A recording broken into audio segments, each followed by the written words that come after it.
একদম ঠিক হয়েছে, যা হয়েছে একদম ঠিক হয়েছে।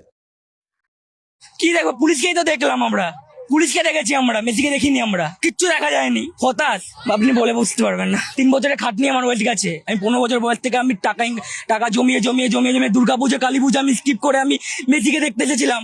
সব ওয়েট গেছে। অলসো আমি একজন স্টুডেন্ট, আমি আমার বাবার জন্য সেই টিকিটটা কেটেছি, ভিআইপি টিকিট 14,000 টাকা দিয়ে আমি কেটেছি।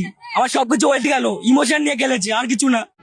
ভারতবর্ষের মতো একটা দেশ, যে দেশের প্রচুর মানুষ আছে যারা দুবেলা দুমুঠো অন্ন ঠিক মতো খেতে পারে না, সেই দেশের মানুষ 200 কোটি টাকা দিয়ে সেলিব্রেট করছে মেসির আগমনকে। এই মেসির আগমনের ফলে আমাদের দেশের ফুটবলের কতটা উন্নতি হবে, বিরাট বড় প্রশ্ন।